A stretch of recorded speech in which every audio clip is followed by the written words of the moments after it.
औज़ुबिल्लाहिमिनश्शैतानिर्रजीम बिस्मिल्लाहिर्रहमानिर्रहीम। लाखों करोड़ों दुरूद उस ज़ात पर जिसकी बदौलत हमें रहमान मिला, कुरान मिला। Chemistry grade 9 stoichiometry chapter 4। अच्छा बेटा, कुछ बच्चों का ये था क्वेश्चन कि हमें 4.8 टॉपिक समझ नहीं आया, तो आपकी आसानी के लिए मैं इसको थोड़ा सा रिवाइज़ कर देती हूँ। Chemical equation and chemical reaction. Chemical equation और केमिकल रिएक्शन हमारे लिए बहुत ही अहम हैं, क्योंकि केमिकल इक्वेशन ने ही हमारे लिए आसान कर दिया है कि हम पूरा एक पैराग्राफ को एक ही लाइन में लिख सकते हैं। जैसे यहाँ मैं आपको एग्ज़ाम्पल देती हूँ, जो सबसे हमारी आसान एग्ज़ाम्पल है वाटर की, कि हाउ वाटर फॉर्म्स। अब वाटर का फार्मूला आपको पता है, हमारे पास है H2O। अब H2O किससे मिलके बनता है? हमारे पास हाइड्रोजन से और ऑक्सीजन से। हमें पता है हाइड्रोजन और ऑक्सीजन हमेशा अपने मॉलिक्यूलर फॉर्म में होती हैं, ये एग्रीगेट फॉर्म में एग्जिस्ट नहीं करती। अब हाइड्रोजन और ऑक्सीजन जब मिलती हैं तो हमारे पास बनता है पानी। अब अगर मैं इसको एक्सप्लेन करूं तो मैं इस पे पूरा एक पैराग्राफ लिख सकती हूँ कि when hydrogen in the form of molecule react with oxygen in the form of molecule, it will give us H2O, that is the molecular formula of water. अब इस पूरे पैराग्राफ को जो केमिकल इक्वेशन है उसने एक लाइन में लिख दिया है, H2 + O2 goes to H2O। अब H2 और O2 क्या हैं? These are the reactant. ये हमारे पास रिएक्टेंट हैं जो आपस में रिएक्शन कर रहे हैं और हमें क्या दे रहे हैं? वाटर। और वाटर को हम देंगे नाम प्रोडक्ट का। ये हमारे पास है जी केमिकल इक्वेशन। केमिकल इक्वेशन यानी कि आप सिंबल्स या फार्मूला को आप जब सीख जाएंगे, आपको पता होगा हाइड्रोजन का सिंबल क्या है, ऑक्सीजन का क्या है और वाटर आ रहा है उसका फार्मूला क्या है, तो आप केमिकल इक्वेशन को एक लाइन में लिख लेंगे। ये आप लोगों को ध्यान दिया, representing a chemical change in this way is called a chemical equation. अब केमिकल इक्वेशन यही है कि आपने पूरे के पूरे रिएक्शन को आप लोगों ने एक ही सिंगल इक्वेशन में लिख दिया है। अब उसको हमने लिख दिया है H2 + O2, that is H2O। अब आगे देखते हैं कि इसको लिखने के लिए हमें मज़ीद कौन कौन से पॉइंट्स को मद्देनज़र रखना होगा। यहाँ देखें इन्होंने एग्जांपल दी है aluminium plus oxygen give us aluminium oxide. अब एलुमिनियम जब आपको पता होगा कि एलुमिनियम किस फॉर्म में एग्जिस्ट करता है, तब ही आप उसको Al लिख सकेंगे। फिर आपको ऑक्सीजन का भी पता होगा, मॉलिक्यूलर फॉर्म में है, O2 लिखेंगे, फिर Al2O3। अब आगे हम लोग देखते हैं कि जब हमारे पास एलुमिनियम का फार्मूला Al है तो यहाँ 4 क्यों लिखा हुआ है? ऑक्सीजन का फार्मूला O2 है तो ये इन्होंने 3 क्यों लिखा है? और एलुमिनियम ऑक्साइड का फार्मूला है हमारे पास Al2O3। तो ये इस 2 का मकसद क्या हुआ है, या ये जो 2 है हमारे पास, ये फार्मूले पे तो कोई असरअंदाज नहीं हो रहा। इन इक्वेशंस को समझने के लिए अब देखें यहाँ इन्होंने 5 पॉइंट्स दिए होंगे, तो उन 5 पॉइंट्स को हम लोग देखते हैं कि वो 5 पॉइंट्स क्या है हमारे पास। अब इस इक्वेशन को लिखने के लिए chemical equation must obey the law of conservation of mass. This means that no atom should be destroyed और produced during a chemical change. The total number of and type of atom must remain the same during a chemical change. Thus the total number and kind of atom both side of the equation must be equal or the chemical equation must be balanced. अब दोबारा मैं यहाँ आपको मिसाल देती हूँ। Hydrogen की पहले हम लोग लेते हैं जो हमने वाटर की ली है, फिर हम लोग आएंगे इस Al2 वाली साइड पे। यहाँ देखें H2 था प्लस O2 था, यहाँ हमारे पास H2O आ गया है। ठीक है, अब देखते हैं आया लॉ ऑफ कंजर्वेशन ऑफ मास। ये जो मास है इसको हम लोग जस्टिफाई कर पा रहे हैं कि नहीं। ये नहीं कि हमारे पास यहाँ अगर हाइड्रोजन के 2 एटम थे तो यहाँ भी 2 हैं कि नहीं हैं। ये हमारे पास हाइड्रोजन और हाइड्रोजन 2 बराबर हो रहे हैं। अब ऑक्सीजन के यहाँ 2 हैं लेकिन यहाँ हमारे पास 1 है, तो फिर यहाँ तो हमारे पास मसला हो गया। तो फिर हम क्या करेंगे, यहाँ हम कोफिशिएंट लगा देंगे 2। ये 2 लगाने से क्या होगा कि अब हमारे पास ये number of hydrogen atom balance हो गए। लेकिन अब मसला आ गया हमारे पास हाइड्रोजन का। यहाँ हमारे पास 2 2 4 आ गए, यहाँ हमारे पास 2 है तो यहाँ हम लोग लगा देंगे 2। तो ये हमारे पास बैलेंस केमिकल इक्वेशन है that obeys the law of conservation of matter. अगर इसी पहले पॉइंट को मैं आपको जस्टिफाई करूँ यहाँ एलुमिनियम ऑक्साइड के केस में। तो यहाँ हमारे पास ये बन जाएगा, देखें हमारे पास एलुमिनियम का फार्मूला Al है, यहाँ हमारे पास Al2 है। ऑक्सीजन का फार्मूला O2 है, यहाँ हमारे पास O3 है। अब केमिकल इक्वेशन तो हमने लिख दी, सपोज़ अगर आपने ये 2, 3 और 4 नहीं लिखे, ये जो कोफिशिएंट हमने अपने पास से लिखे, तो फिर हमारे पास मसला ये आता है कि ये हमारे पास यहाँ O2 था, तो यहाँ से O3 कहाँ से आ गया।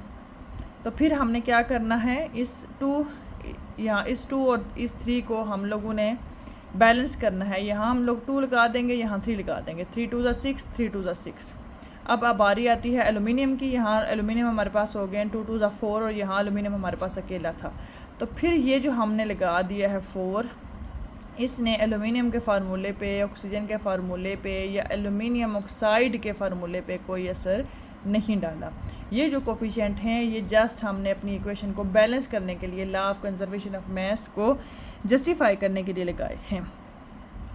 अच्छा जी, अगला पॉइंट देखते हैं क्या इन्होंने बोला है। The formula of element and compound must be written correctly. Formula किसी भी एलिमेंट का है या किसी भी कंपाउंड का है, वो आपने ठीक लिखना है। जैसे यहाँ मैंने आपको बोला था कि ऑक्सीजन हमारे पास O2 की फॉर्म में होती है।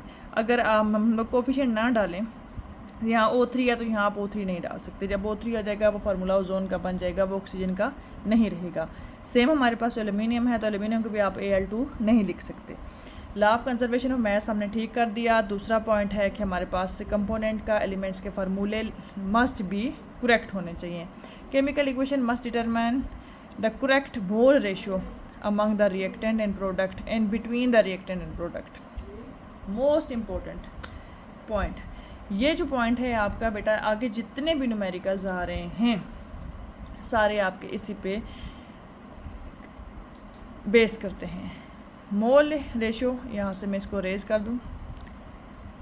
अब जो मोल रेशियो है उसको आपने बैलेंस नहीं करना। इट जस्ट डिटरमाइन, ये जस्ट तयन करेगी कि हमारे पास मोल रेशियो क्या है। जैसे यहाँ जो अभी हम लोगों ने कोफिशिएंट लगाए हैं इन केस ऑफ एल्यूमिनियम, तो ये हमारे पास एल्यूमिनियम की और ऑक्सीजन का मोल रेशियो क्या है, ये आप लोगों का बेटा न्यूमेरिकल भी मैंने अपलोड कर दिया हुआ है, आप लोग देख सकते हैं।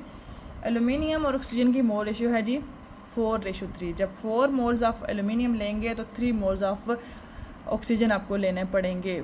रिएक्टेंट टू रिएक्टेंट हमारे पास रेशियो शो हो रही है। अगर रिएक्टेंट टू प्रोडक्ट देखने हैं तो हमारे पास रिएक्टेंट टू प्रोडक्ट एल्यूमिनियम के केस में हमारे पास आ जाएगी 4:2। 4 मोल ऑफ एल्यूमिनियम ने जब रिएक्ट किया है तो हमें 2 मोल ऑफ एल्यूमिनियम ऑक्साइड दिए हैं। और अगर ऑक्सीजन का रिलेशनशिप प्रोडक्ट के साथ देखेंगे तो हम उसकी रेशियो आ जाएगी 3:2 कि 3 mole of oxygen when react with aluminium it give us 2 moles of aluminium oxide. Same case is with water. Water का जब हमने फार्मूला लिखा था तो हमारे पास था 2H2O। 2H2 यानी कि 2 mole of hydrogen gas react with 1 mole of oxygen gives us 2 moles of water. ये देखें, अब ये हाइड्रोजन और ऑक्सीजन का मोल रेशो देखें तो यहाँ कोफिशिएंट कोई नहीं है, जिसका मतलब है यहाँ हमारे पास 1 ही है। ठीक है, तो इसको आपने 1 पढ़ना है, 10 नहीं पढ़ देना। अब 2 mole of hydrogen react with 1 mole of oxygen give us 2 mole of water. अच्छा जी, तीसरा पॉइंट आते हैं। A chemical equation must determine, sorry ये तीसरा पॉइंट हमारे चौथा। A chemical equation must also point out the direction in which the change is proceeding. Direction लाजमी पता होना चाहिए आप लोगों को। अभी इंशाल्लाह आगे आप लोगों का एक चैप्टर पूरा आ रहा है, रिवर्स एंड इरिवर्सिबल रिएक्शन। अब मोस्टली जो हम लोग रिएक्शन पढ़ते हैं केमिकल, उसमें हमारे पास एरो ये सिंगल होता है। इस साइड पे हमारे पास रिएक्टेंट हो जाएंगे, इस साइड पे हमारे पास प्रोडक्ट हो जाएंगे। और ये जो एरो है it determine the direction of the, किसकी direction of the change proceeding. जैसे ही हमारे पास हाइड्रोजन प्लस ऑक्सीजन था तो उसने रिएक्ट किया तो हमारे पास वाटर दी। अच्छा, chemical equation must also point out the direction. Direction हमें पता होनी चाहिए कि किस साइड पे वो हमारा केमिकल चेंज हो रहा है। It is usual practice to show the normal physical state of reactant and product as a subscript solid, liquid and gas are symbolise as S, L and G respectively. Aqueous represent the solvated ion. अच्छा जी, अब topic point number 4 और 5 को मैं बता देती हूँ। जैसे हमारे पास समटाइम केमिकल रिएक्शन आ जाता है आइस, यहाँ मैं लिख देती हूँ आइस इनटू वाटर। अब आपके पास बर्फ़ है तो बर्फ़ हमारे पास जैसे ही टेम्परेचर उसको देंगे तो फ़ौरन वाटर में आ जाएगी, लेकिन ये इरिवर्सिबल भी हो सकती है। जैसे अगर फ़ौरन उसका टेम्परेचर कम करेंगे तो वाटर दोबारा आइस में आ सकता है। तो ये हमारे पास जो 2 एरोज़ हैं ये पॉइंट आउट कर रहे हैं कि रिएक्शन आया हो किस साइड पे रहा है। सेम हमारे पास केस होगा स्टीम के साथ कि वाटर को जब आप टेम्परेचर मज़ीद इंक्रीज़ करेंगे तो वो हमारे पास आ जाएगी स्टीम में, और स्टीम को अगर आप टेम्परेचर कम करेंगे तो वो दोबारा आ जाएगी वाटर की तरफ। तो ये हमारे पास जो एरोज़ हैं ये डायरेक्शन शो कर रहे हैं। 5वां पॉइंट उन्होंने दिया है सब्सक्रिप्ट के तौर पर। सब्सक्रिप्ट में यहाँ मैं देखती हूँ, हाँ जी ये देखें इन्होंने यहाँ लिखा हुआ है, और मैं आपको वाटर की एग्जांपल भी दे दूँगी। यह देखें एलुमिनियम हमारे पास होती है सॉलिड स्टेट में, एस ऑक्सीजन हमारे पास always in the form of gas, और ये जो हमारे पास प्रोडक्ट आया है that is also in solid form. तो ये जो हमारे पास आ जाएंगे सब्सक्रिप्ट में एस, एल और जी, ये हमें बता देंगे कि आया जो केमिकल रिएक्शन हो रहा है और जो रिएक्टेंट और प्रोडक्ट हैं वो हमारे पास किस स्टेट में हैं, फ़िज़िकल स्टेट में। तो ये हम लोगों ने इसको देखना है। अच्छा जी, नेक्स्ट आई थिंक सो इसमें कोई इतनी वो बात नहीं है। वही रिवर्सिबल जो मैंने अभी आपको स्टीम की वाटर की दे दी है, ये हमारे पास अमोनिया का भी रिएक्शन दिया गया है। ये दोनों रिएक्ट करेंगे तो फिर हमारे पास कैसे देंगे। और नेक्स्ट इन्होंने आपको आयंस का भी बताया कि आप आयंस के जो इक्वेशन है उसको भी आप लोग कैसे बयान कर सकते हैं। तो मेन जो चीज़ है आप लोगों ने याद करनी है वो ये 5 पॉइंट्स हैं। इन 5 पॉइंट्स को याद करके तो आप लोगों ने सारा केमिकल इक्वेशन को लिखना और प्लस बैलेंस करना आपने सीख लेना है। तो ये बेटा आप लोगों का मोस्ट इम्पोर्टेंट टॉपिक है। ये टॉपिक आपको आएगा, ये केमिकल इक्वेशन लिखनी आपको आएगी, बैलेंस करनी आपको आएगी, मोर रेशियो आएगी, तो फिर आगे आप लोग न्यूमेरिकल कर सकेंगे। तो ये कोई इतनी मुश्किल बात नहीं है, कोई रॉकेट साइंस नहीं है। थोड़ा सा ध्यान के साथ पढ़ें। एटॉमिक मैसेज आप लोग याद करें, एलिमेंट्स के नाम याद करें, कंपाउंड के फार्मूलेज याद करें, तो बहुत ही आसान है।